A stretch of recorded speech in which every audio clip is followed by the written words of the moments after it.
Hi everybody and welcome back to our Beginner's Guide to Photography, the series that teaches you all about how to take control of your camera so you get the results that you want. I'm joined again this week by my daughter Amelia. Say hi, Amelia. Hi.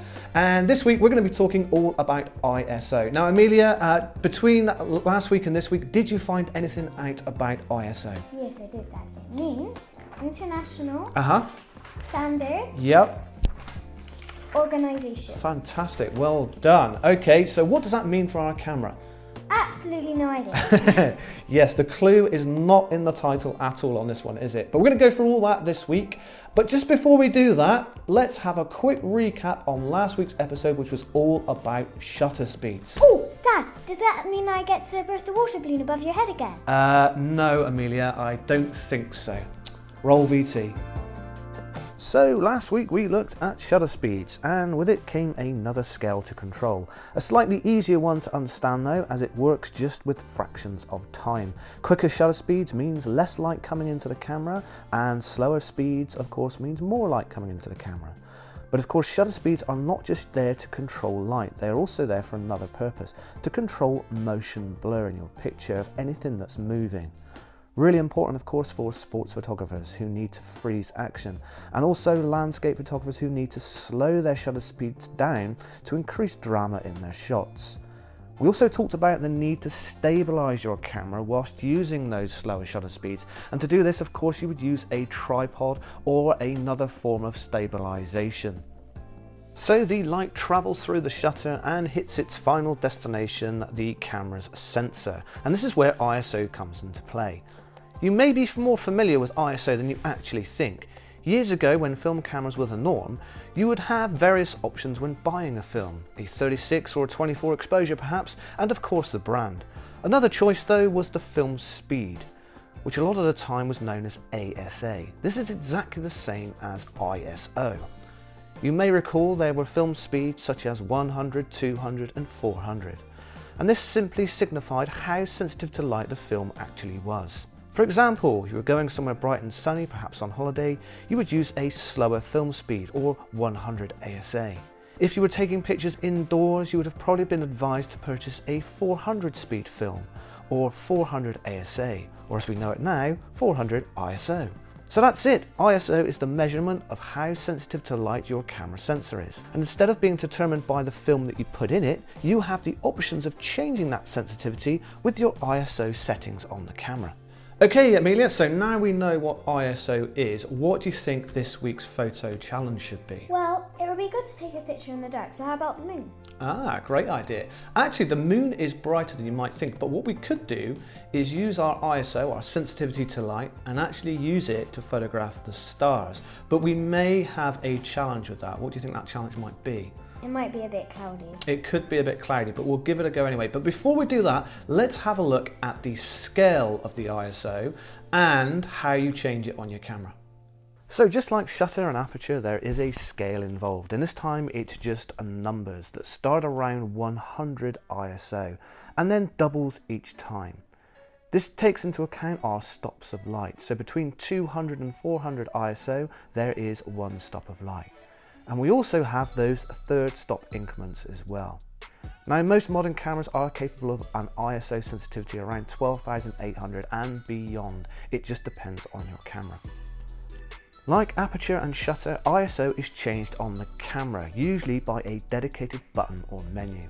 It's worth pointing out that if you've never played around with it before, it's most likely on auto. Once you've found it though, have a look to see what you have available to you. And of course, if you want to take full control of your camera, which is the aim of this exercise, then it's worth taking it away from auto and selecting an ISO. More of that later. So what advantage does ISO give you as a photographer? Well, it mainly comes down to when you want to use a fast shutter speed. Amelia, give me a fast shutter speed. 2000. 2,000th of a second, yeah, that's a really fast shutter speed. And when you use that kind of shutter speed, it means your light is going to be limited, and it could mean that your image is underexposed or too dark. So photographers in that instance will utilize their ISO, increase the sensitivity of their camera so they can still operate in those faster shutter speeds to freeze action, perhaps things like sports and wildlife.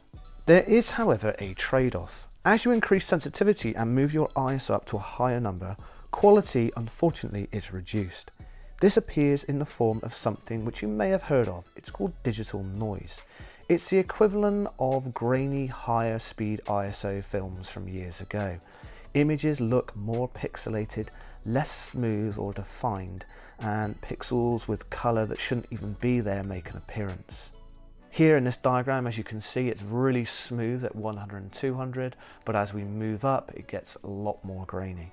So the big question now is, what ISO do you set? What's good, what's bad, what will look great, what won't look so good? And it comes down to your camera. As a rule of thumb, ISO speeds of around 100 to 800 on most modern cameras should look really good. 100 of course being the best quality. But as you push it up, it does depend from camera to camera. So the best option is to experiment with your camera and see what you find acceptable when you look in detail and close up at your image. The digital noise we looked at tends to be more apparent when you blow pictures up, and especially if you have them printed and enlarged. Okay, so we're outside now and we're ready for this week's challenge, which was to take a picture of the night sky, right, Amelia? Yeah. Okay, and as you can see, we've got our camera set up on a tripod, and that's because we're going to use a certain type of shutter speed. What type of shutter speed are we going to use, Amelia? Slow shutter speed. That's right, a slow shutter speed. We're also going to use a really wide open aperture as well to let lots of light in.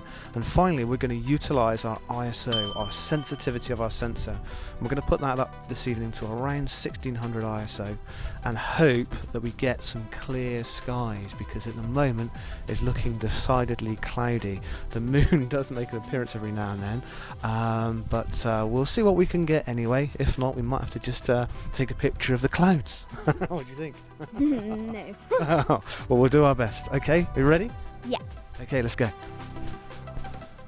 Sadly, by the time it was dark enough, the clouds had arrived in force and scuppered our chances. Amelia did get one shot setting up though, and as you can see, you can start to see the stars coming through.